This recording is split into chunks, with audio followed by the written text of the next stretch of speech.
Salarpuria Sattva. Trust, it's what we build. Presents the Realty Debate powered by Reliance Home Finance with Manisha Natarajan. Do branded homes sell in India? From Trump Towers to Disney homes, developers in India have been experimenting with branded residences for some time now. I'm actually very curious today on the Realty Debate to understand whether in a market which has become extremely price conscious, are these selling at all? Or are the rich who can afford branded homes untouched by any slump? Joining me today are Niranjan Hiranandani, CMD Hiranandani Group and President Narratco West. Also with me here in the Delhi studio, Ashwinder Raj Singh, CEO Residential Services, and Sameer Jasuja, CEO Prop Equity. From the Chennai studio, we have Arun Kumar, founder and managing director of Casa Grande, a very well-established real estate company of the South. Gentlemen, thank you very much for being here on the show. Very quick perspective for our viewers. Now, if I look at branded homes, they've been able to build exclusivity and sell at 25 to 30% over the average price of a similar product in a given location. Who is the target? Absolutely the super rich. What are the attractions for the buyers? Designer labels and excellent interiors, which they say set them apart from other projects in the same price bracket. So there are theme-based exteriors, international level sports amenities, resort-like facilities, and evolved concierge services, high-grade electronic surveillance, parking, valet, you name it, and it's there. Knight Frank studies also said that there's a high project or a product recall of these premium branded apartments. Instant appeal, they say, to the brand-conscious, globe-trotting buyer. Okay, Mr. Hiranandani, so here's my question to you. Indian developers have been building luxury and super luxury for some time now. But this whole thing about joining up with, let's say, a 4-5-star hotel or even a Trump or a Disney is something which has only happened in the last 3 years. Is there any data to say whether these are selling, they have takers? Manisha, I must tell you that time has come where all these branded things are definitely going to make a difference. If a person can buy a Kanali suit, get into a private jet, go onto a helicopter and a yacht, why not also have designer homes? So I don't see any reason why designer homes are not going to work. However, we must understand one thing, that the market for designer homes is very, very, very, very, very small.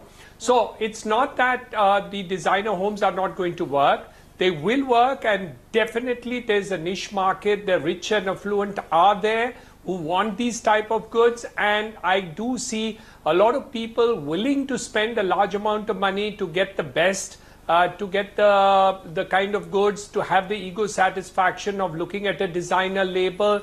And just like you would have a Bentley car or a Rolls-Royce Phantom or any such similar car or suits, I think there is a scope and space for designer homes, but the number of flats as compared to the total demand in India is minuscule. Okay. So, Mr. Arun Kumar, I'm going to come to you. The ultra-rich in India, and if I have the numbers in front of me, are almost about 1,50,000 in FY16, which has been a growth of 7% over the last 1 year or so. So, from 2015 to 2016, the numbers grown from 1,37,000 to almost 1,46,600. My question to you is that a lot of ultra-rich, the way we see in India, they still like their privacy, they like their big bungalows. So apartments, even whether they're designer and a Four Seasons full-service residences, is this catching on, or is this catching on in some geographies but not the others? I mean, you're right. Actually, it is for sure catching on. I mean, there are people who would want to, opt for such kind of a preferred branded luxury homes, whether it be lifestyle services or hospitality whatsoever. But it's bound to be far and few, and that too in markets like Mumbai and Delhi. For sure, it is not there in the south for sure. Because what happens is a number. Let me crunch this number for you so that it put things in perspective. Let's say a home gets about 25 to 30,000, 30% more expensive. And where does the money go in? What happens is, for the service which is going to be rented, absorbs about a 16% of this cost. And the brand which offers this it takes away about a 5% from the kitty, and the balance additional increment of 5% is what comes to the builder, if at all it does come, even in a more established market. I have understood these numbers very well. So what happens is the client does get value broadly for about 15 to 20% of that, and balance goes towards as a premium. Okay. When, as Mr. Hiranandani rightly mentioned, that the market is moving towards brands across the spectrum, whether it be from your designer clothes to, let's say, your cars. There is bound to be a niche market which would opt for this, and I would also think this would trickle down to the other markets like Bangalore, Hyderabad and even Chennai at a point in time. For now it is not there for taking, but in the Mumbai or Delhi for sure there are ultra rich audience who would opt for this, and this would be the cutting edge. What are we talking about? Let's say a very prime property in Mumbai being sold and another one which is a branded. There is a possibility of a few percent people getting ticked off, and I mean rather getting choosing this kind of a product and moving into this. So there is always a possibility, and this is bound to be staying and growing for sure. Okay.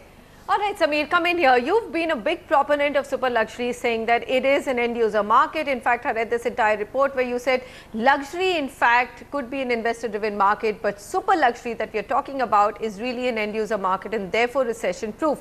Every time that we've spoken about that segment, you've really taken examples of super luxury built by Indian developers without really bringing in any branded players. So whether it's these Adarsh villas that we talk about in Sarjapur, which have gone up 40% in over 3 years, or a DLF Camellias, which you just mentioned a while ago, which have also appreciated in this down market. Where is then the value in buying a branded home? Because there are super luxury homes by Indian developers which also seem to be doing well. Yeah, you're absolutely right. In fact, what I would like to point out is that the local developers also have created a brand amongst themselves. For example, when you talk about Camellias or Adarsh, they have projects that have been ready previously where they've demonstrated a lot of success and people are extremely happy with them, and that is what has become, the previous project has become a bigger brand than a foreign brand that is coming, because you really don't know how that project will get executed. For example, if you give a great brand, and let's take it as Trump, and give it to a new developer, because a reputed developer may not be willing to pay that kind of fees because he's being able to sell himself. The brand is getting married off to a new developer where the risk is getting established, where the project may never come and see the light of the day, or may never see the light of the quality that that brand is associated with. So the point I'm trying to make is that you said local developers are being able to sell as well as brands are, and that's because only in cases where they've been able to demonstrate previous projects, they've been able to cash in on the brand in the next project of theirs. Okay. And that's what Adarsh and DLF have done, thanks to Magnolias and thanks to the previous project in Whitefield there. All right. Coming to these brands, they definitely, you see, the super luxury segment wants exclusivity, and demand and supply play a very important factor in the super luxury segment. So as Mr. Hiranandani pointed out, and every other panelist has pointed out, the demand for super luxury is extremely minuscule. It's typically about 0.01% of the market. But that 0.01% of the market is looking for something that is a private club that nobody else can have, or very few people can have, and then he is willing to pay any price for it. Then price tag is really not important. So Ashwinder, this is something which Samir has raised, and when I was reading the reports both of Knight Frank and JLL, when they talked about branded residences, they said the promise of having a quality product and also the promise of it getting delivered in time also come with these residences. Is that so? Is that true? Absolutely, it is true, because it is only the established players who are going to get in touch with these or get into a partnership with these brands. So these are the basic steps. Where does it happen? I mean, we know what happened between Nitish Estates and Four Seasons, and now you have an embassy takeover. Manisha, there are learnings. So Manisha, there are learnings. Okay. There are learnings. So it's not carte blanche. I mean, in India, I think the biggest thing is that it's still a discovery process on how branded will work. There are learnings. Let me throw some data so that we figure out what is the size of this market. So, numbers don't lie. The Western world, the super luxury market is around 8% in the US. In India, currently it is hovering between 1.5 to 2%. You shared certain HNI numbers. By 2020, there are going to be 3.5 lakhs from 1.5 lakhs super HNIs in India. The Indian market by 2020 is going to be $180 billion, which means even if we are at 3 to 4%, we are talking about a minimum of $7 to $8 billion of market which is there for the taking. I am not saying 7 to 8. Even if we keep it at 2%, it is 3 to 4 billion. So there are people who have discerning taste. We have a growing SME population which is getting affluent. We are now the startup capital of the world in many ways. There are going to be a lot of success stories, not just in one industry but across. I think there is a product, if it is marketed well, developed well, the research is done and we know what is the supply required. If these nuts are kind of connected together, this market should be exploited and will do well, provided the research is there. If you don't do research and then you create something which is not for the taking, then we should not blame the market. We should also blame the homework that we are doing. Okay. Mr. Hiranandani, now when you're talking about ultra luxury is one in specifications, amenities, the quality of the product, but it's also location. And that makes ultra luxury make or break products. So I mean, look around in the different cities of India. Where do you think there is appetite and the right location to launch these branded ultra luxury products? I think every city has a chance, but obviously the metros will take the cake. So if you can start with Delhi, Mumbai, I think that would be a good place to start. But you'll be surprised, there are niche markets everywhere in the country. So you can get in Hyderabad, you can get in Bangalore, you can get in Chennai, you could get in Kolkata. But again, as I said before, you have to choose the location. You have to be very, very careful that the numbers actually match up with what the market presently can demand. And also the fact that the differentiator has to be something which is perceived by the market. How are these doing right now? I mean, if I look at the list of tie-ups, we have Lodha Group's New Cuff Parade, Mumbai. Let's just bring that list up. They've tied up with big wigs like Philip Stark and Kelly Hoppen. It'll have the country's largest clubhouse, etc. 11 swimming pools. Also, they're constructing, Lodhas are constructing the Trump Towers in Worli.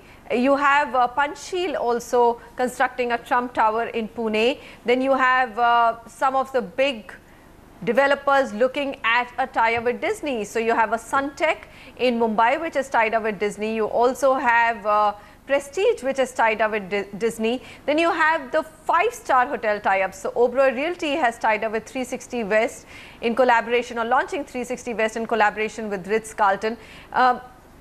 Ashwinder, my question is that as of now, there is no product that we have seen. These are just tie-ups which have happened. So we will only be able to judge the quality once it's in the market, isn't it? So, Manisha, the perception is because, as one of our panelists just said, you know, these people are traveled, they have seen many of these developments across the world, and that's how these brands were chosen by these developers to come. Why did a Disney come, or why did a Trump Tower come? Because, you know, they would have seen that this is the demand that is kind of, okay, you know, people so I think I need to frame the question differently, and I'm going to go to Arun for that. Arun, as a developer, I'm sure you've explored that. What is it that the brand, when you do this tie-up, what kind of control over quality and the end product does the brand have? So what kind of control will like a Disney have or a Trump have on what is being developed in India? How are these etched out, We've had agreements? discussions though, sure. Yeah. In fact, we've had discussions with Disney earlier on this, etc. See, they have pretty stringent quality parameters in the ultimate end delivery of the product and the service going forward, assuming the brand is also involved in the service offering. And to that great extent, actually, the brand does give a brand promise or a brand commit in terms of their finish or their kind of a lifestyle home which they are offering. So to that extent, it's pretty well done. See, and I also want to tell you, Manisha, actually, how it works is we have show flats, we have show housing, etc. In that also, let's say it's a lifestyle product, let's say an Armani, you know, styled home. What happens is there is a show house, and what you are assured of is actually what you see. So it's not so much of a hope buying anymore, because there is a product in front of you which you see, which is what you get as a product, at least within the community, within inside the house or the interiors of it. As we go to the service offerings, etc., these brands have a big stake. Actually, ultimately, if they are sticking their neck out to ultimately vouch or stand by the promoter who's doing a particular development in the city where they've tied up with, they have a serious, work to do in terms of ensuring the quality adherence and the controls are in place. And I'm sure that is not something we should be worried about. Ultimately, a project is taking off, etc., like what happened in some cases, is something which could be obviously a situation at hand. But ultimately, the project goes through, or the builder has a credential to go ahead and finish it towards its logical end of and handing over, etc., and there's no per se issue. I think these brands would make that bit of a difference. See, what are we talking about here? Let me clarify this. It's not about, you know, this brand suddenly making a difference of selling the products, but ultimately you're developing a huge community of, let's say, about 12 towers, and in that one tower becomes an Armani styled home or a Trump tower or whatsoever actually. Right. That would make a difference to sell that tower at a slightly premium price, and that attracts a particular audience. That's all we are talking about here. Ultimately, the 11 towers still have to sell by the merits of the builder, his credence in the market, and the kind of finish and the history. So that's exactly how this is going to pan out. But assuming this pans out, I think it's a logical market to address, and I think every builder and every city will have a small share of this kind of a branded homes, no doubts at all. All right, so every city and every developer will get into this segment. So my question is, Ashwinder, in a community of like 11 towers, if one of them is an Armani tower, is that sellable? I mean, that's something that would, because would you not want also exclusivity in the surroundings? I mean, this might be a very basic question, but I'm just asking and trying to understand the buyer behavior. See, the tower itself will ensure that those 11 towers become premium, because those 11 towers are part of the neighborhood. That is number one. And those 10 towers would also start commanding a premium over just a BAU tower or a development. Secondly, as my fellow panelist just said, is absolutely right. You know, the quality is so stringent, the due diligence between the two players is so stringent that finally these kind of risks should not happen. Never say never, but they should not happen, and therefore there's going to be a limited inventory which is going to get marketed. The cost of marketing is going to be high. The channel of marketing is going to be very different. It's going to be very referral based. It is going to be very discerning, very selective. There's going to be a lot of NRI participation happening for selling these towers, and once all the dots get connected, this segment, this product will definitely have a market. Okay. Final word then to you, Sameer. I mean, I have the data in front where you've said actually ultra luxury is inelastic. Absolutely, it will sell in any given market. So branded products, most panelists seem to agree, will have quality, because these brands have a lot of stake if they don't deliver or they don't get the quality. But if you were to just sum it up for us going forward, lot more tie-ups like this will happen, and there is a proper demand for anything priced 25–30% premium to the rest. Manisha, I want to make a few points here first. First of all, I think I strongly recommend for brands and for developers the marriage should be perfect really. It's not happening that way right now. The developer is desperate to sell his product. He wants to then, a new developer or not such a reputed developer is desperate to sell his product. He is willing to pay a fees, a very high fees, upfront fees to sign up with this brand so that he thinks he'll be able to get a premium and he'll be able to sell his product. And that is a big catch-22 situation, because he will not be able to deliver the quality, and because the brand really wants the licensing fees, what Ashwinder says is due diligence, this real due diligence on the ground is not really happening, unfortunately, and it should happen. Right? Because there is a nascent market. So it's a nascent market and it will evolve, but at this point in time, it is not the case on the ground. The second point I will strongly recommend is that location is extremely important, and the differentiator is very important for a brand of that nature to come in and partner with the right developer. Now, differentiator could be inside a golf course, it could be sea facing, it could be forest facing, and that's when you add a premium, a brand to it, and then charge a super premium, the customer will be willing to pay. But if you go and sign up with a brand in a remote location, the ultra luxury guy is never going to come and live there. Come on, Sameer. I mean, Whitefield Adarsh was an ultra. It's not a Trump residence. It was a crazy location when it was built, and now it's become like that was not a brand. Not a branded. Okay, you're saying for branded, it's more important to be in. Absolutely. All right, we've run out of time, but my final question to you, Sameer, is what will happen if Trump doesn't win the presidential election? Will the Trump towers get devalued? Well, and the reverse, if he wins it, 48%, that's where he is, not too far from Hillary Clinton. Absolutely. So I think his performance will dictate whether the Trump towers will appreciate or depreciate. but there's a very high possibility that he may just win, especially after the Brexit. You know, the whole world is saying anything can happen anywhere. Absolutely. Right? Mr. Hiranandani, what do you think? Who are you putting your money on, Clinton or Mr. Trump? I think we deserve the lady, but I hope we don't get the man this time. Like they said, the presidential debate, the most watched of all times. Really, it was not really a debate. It was one person bullying and the other person trying to be logical. But hey, I mean, Trump is Trump, and Trump Towers, we hope, will continue to sell because the man is just larger than the picture itself. Thank you so much, gentlemen, for joining me. More to branded residences as India's ultra high net worth population grows. Goodbye.